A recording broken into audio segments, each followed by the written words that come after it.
Hello, I'm Serena Fazan. Virtually all of us, whether we know it or not, whether we want to or not, participate in what's known as the cloud, the on-demand availability of computer system resources.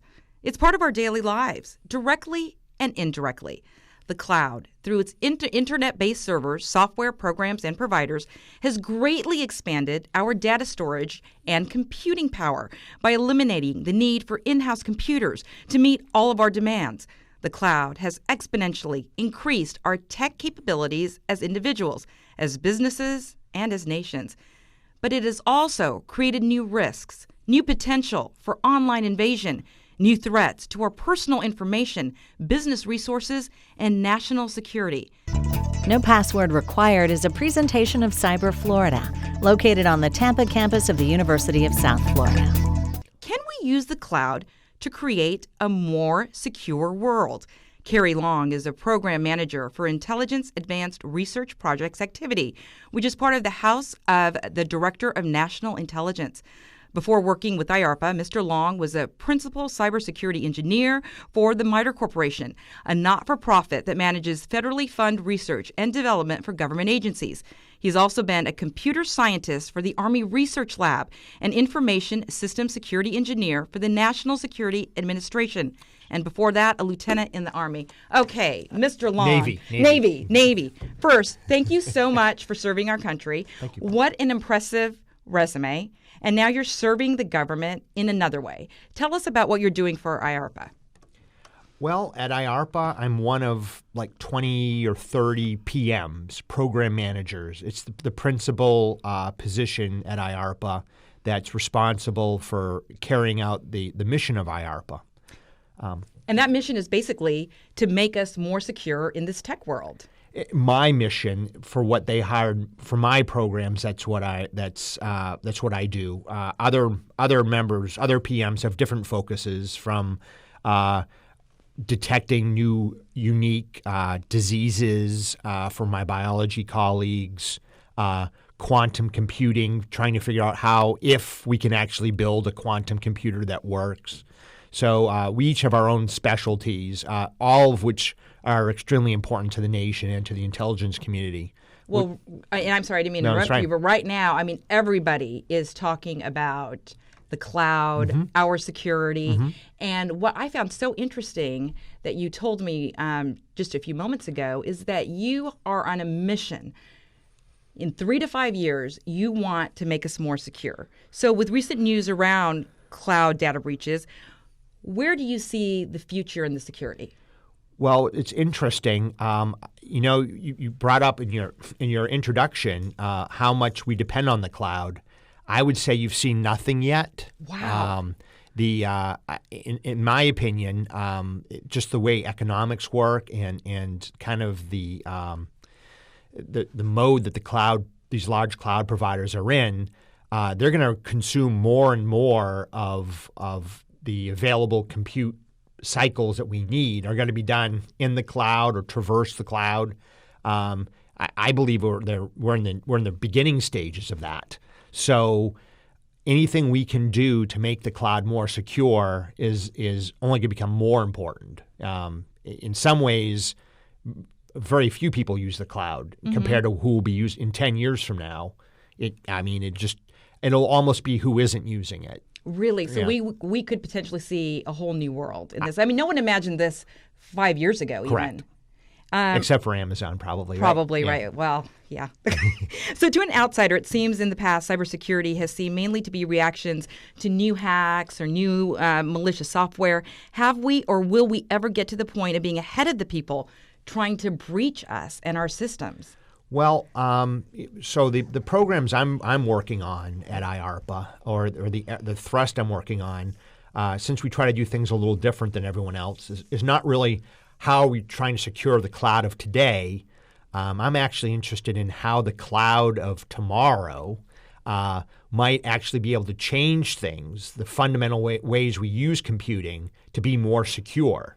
And maybe in that way we get ahead at least of the kind of the threat models we experience today.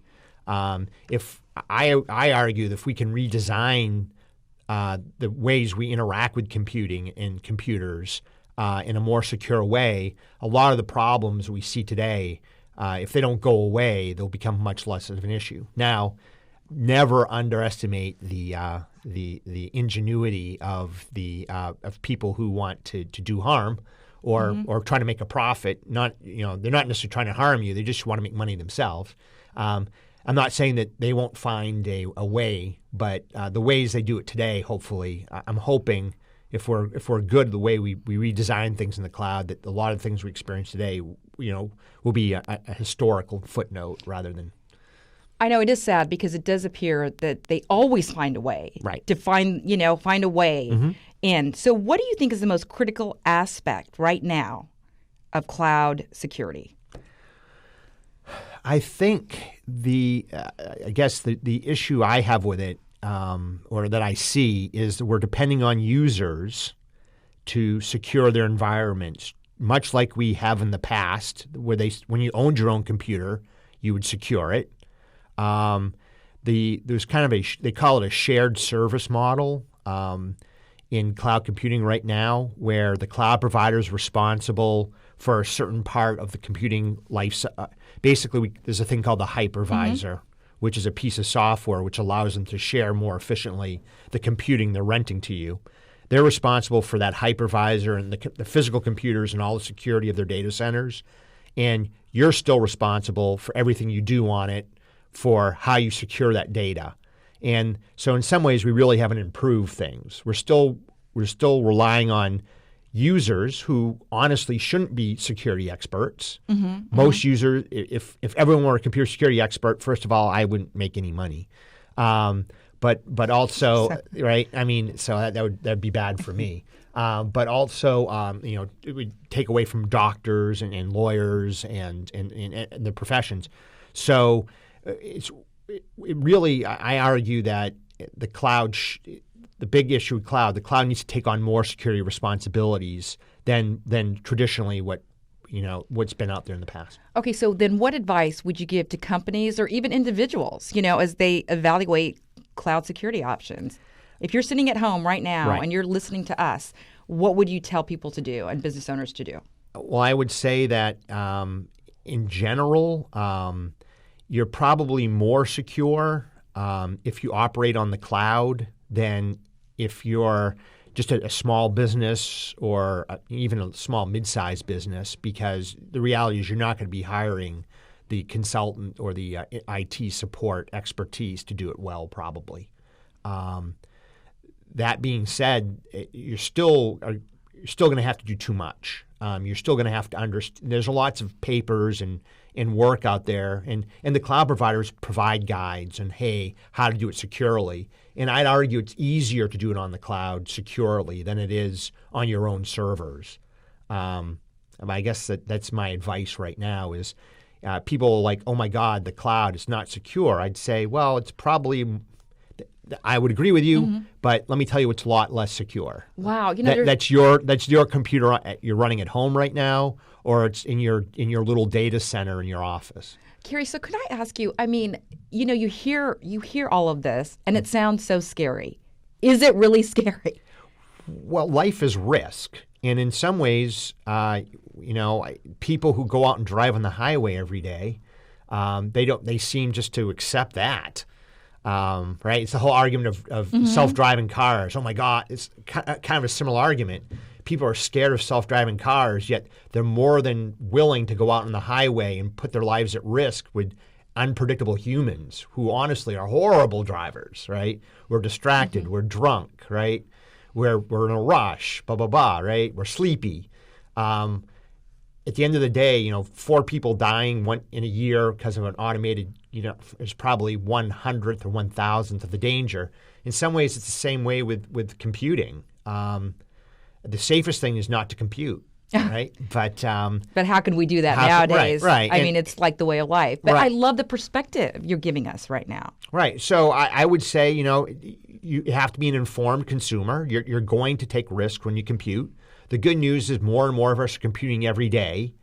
which means more targets for the bad guy, but it also means it's hard to find you. All right? Right, that's a positive more and way to more look sheep, at it. right? Yes. There's only so many wolves, and there are more and more sheep coming on every day. So, there's that to hope for, at least. Okay, and speaking of that, in terms, we tend to think in terms of keeping people out of our bank accounts or away from our credit cards. Is financial theft still the major cybersecurity threat for individuals, or right now do you think it's more, stolen identity, taking your social security number? I mean, I guess they're all important. I guess it's which ones you care more about. Personally, I'm more afraid of my identity, but I work in the intelligence community, right? So I don't really have a social network presence, right? Just as a matter of course. But other people who are maybe not as concerned about that, maybe it is financial. Whatever it is, it's something of value you have that someone wants to take, and that'll always be the case. You're listening to No Password Required.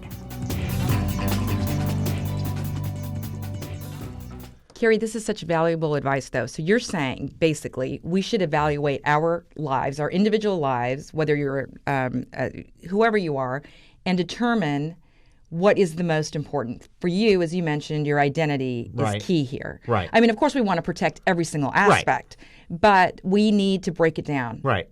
Is that what you would? Suggest? I mean, just as a personal, practical matter, I also don't have a lot of time in my personal life to spend securing my things. I have friends that this is what they do, and they do it at home also, and more power to them. But I choose to have hobbies other than this, which means I've got to prioritize, and so I prioritize by. It's just real easy. I just don't do social media, right? Okay. But I do online banking because, at the end of the day, there are protections in place. If money is stolen, I figure most of the time it can be replaced. If you use a credit card and there's fraudulent activity, the credit card companies will replace it, right? It's a pain. They will replace it. You're right. It's a lot harder to replace your identity. Right. So that's kind of my take on it. But others may feel differently, right? No, I've had a few people who've had their identity stolen, and it's taken 10 years. Right. It's taken 10 years to clear everything up. So are there some key questions, though, we should be asking? Like, you mentioned credit cards and online banking, et cetera. Are there some key questions that we should be asking whenever we share our information? Well, the problem is I'm not sure the way the world works and the way you interface with things like YouTube and with Google and with Facebook.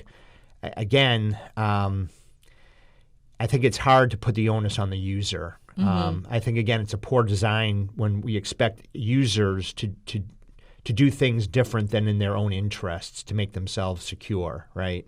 So ideally, I should be able to use social media to take the benefits of it without risking my personal identity, and it's a problem with we have this problem. I think a lot of cybersecurity, and there's probably other areas in the world that I'm not as aware of, but it's fundamentally a design problem, right? Right. If the answer ever is the user needs to do this, or he's really screwed, right? There's probably a poor design, right? If we had an automobile where it's like, as long as he doesn't press this button, we're good. But if he presses this button, that engine's done. Why would you ever build that button, right?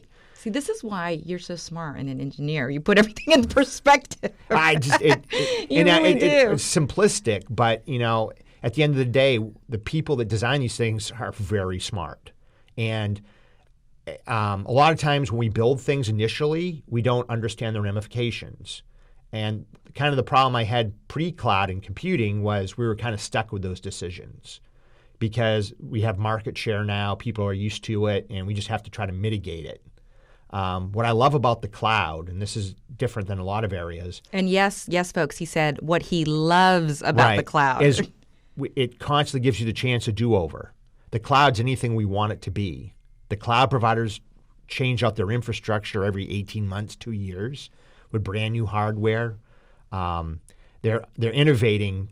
They're adding new things every week, every 2 weeks. They're taking things out that don't work. I mean, it's an amazing opportunity as an engineer to say, hey, actually, thought I was smart, but I'm smarter now, right? So I think it gives us an amazing opportunity as engineers to re-engineer and make things better and not have to live with our mistakes. And it's really not even fair to call them mistakes because you don't know what you don't know. Mm-hmm. And no one that's human, and we're all human, can design things that anticipate, the future in all the ways creative humans will not even purposely abuse them, but use them in ways you never intended, right? Right. So. And I also think it's reassuring that the government has recognized that our security, is a top concern, mm-hmm. and they have put X amount of dollars mm-hmm. into programs. And one of the programs that you are working with is known as Virtue, right? And that focuses on cloud security. How does Virtue make computing in the cloud safer? How does that work? So Virtue is an example of trying to use the cloud and the kind of the ability to make the cloud what we want it to be, a way of re-engineering something that's been a problem for us for a long time. So it's kind of the opposite way of doing it. It's not securing what the cloud is today. It's using the cloud to make something more secure for tomorrow. Wow, that is quite something. I think that's so interesting. Yeah, hopefully, and only if it works. So what Virtue stands for is a virtuous user environment. And all that's really saying is the user environment you use today that we're familiar with is like a Windows workstation. It's one environment that you do everything you do in a day computing on. Among computer scientists or computer people, we talk about memory and computer memory. And essentially, the model we have today is you do everything. I call them roles. You do all these different roles in this one environment. And that's responsible for many of our security problems. Things like spear phishing, bad websites that you get you run malicious scripts from. It's all kind of taking advantage of this fundamental flaw, I argue, in the user environment that we've inherited for 30, 40 years now. And Virtue is just a way, something we do at IARPA, trying to imagine a different way. And we open it up to the world, and we have a competition. We say, hey, using the cloud now, can you design us a new user computing environment that can mitigate this, or design it in a way that these problems are no longer a big issue?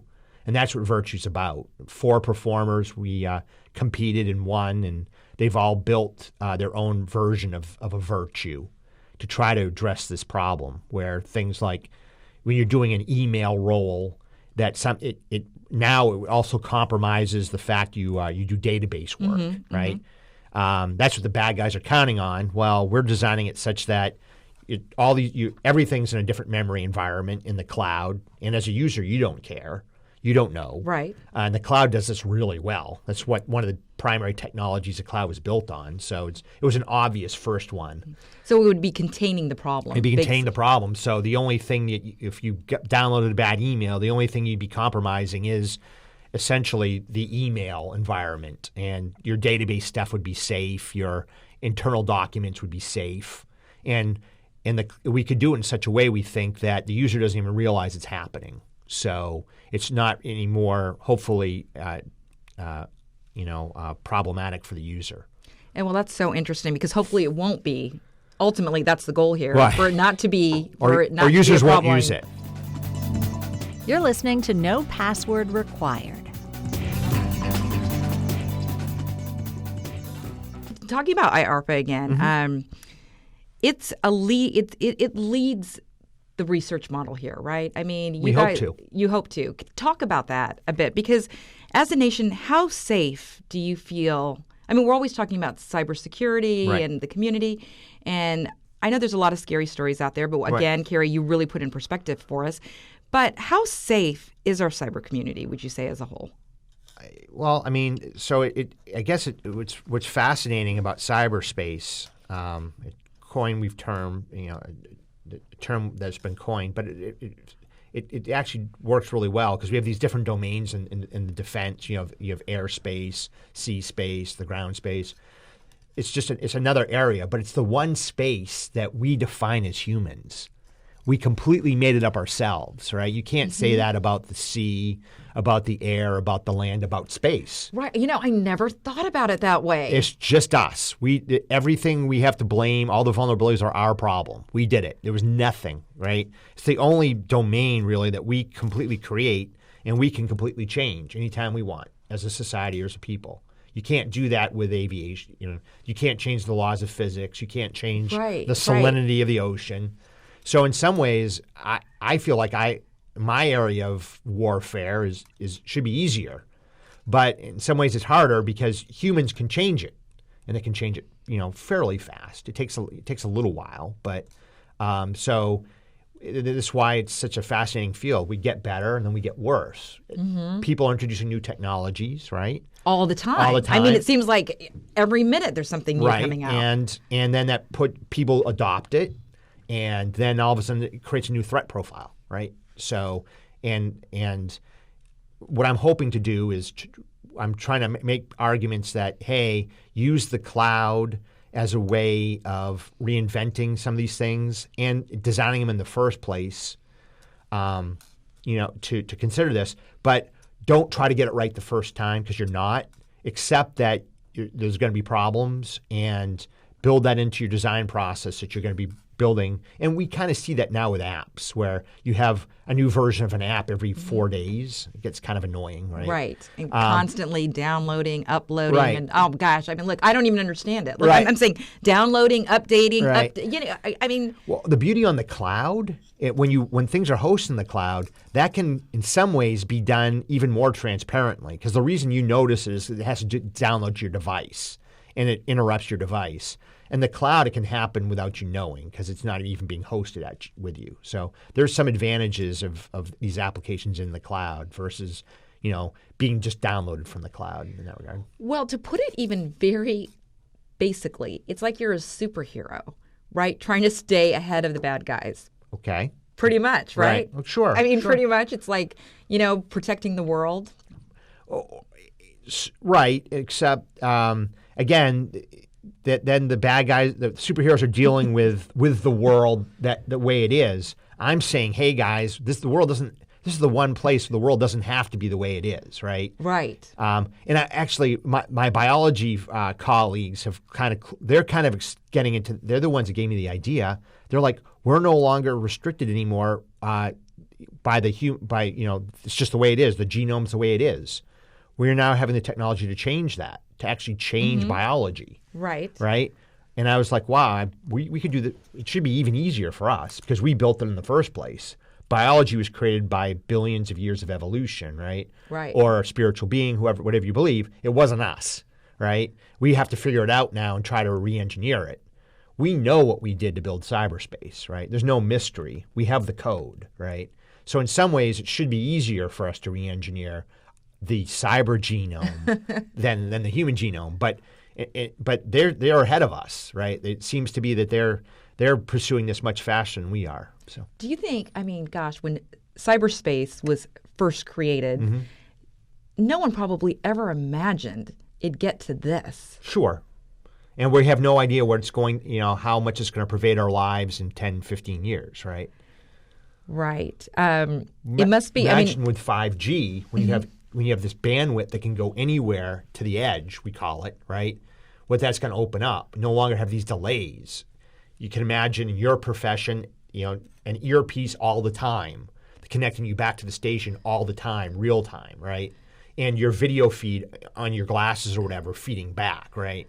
I mean, just the possibilities, right? The possibilities, yes. I mean, it can be very, very exciting, but there's so much to think about to keep us safe as well.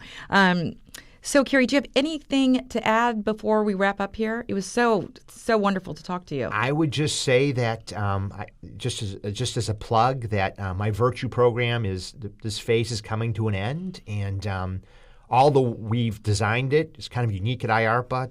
We're going to release everything, all the code, everything open source for the world to examine and to work on. So it's just not dependent on the government to advance this idea. The world can advance it. Okay, thank you so much for that, and we look forward to it. Kerry Long, again, thank you so much for joining us, and thank you for listening, everyone. I'm Serena Fazan. Bye now. No Password Required is a presentation of Cyber Florida, located on the Tampa campus of the University of South Florida.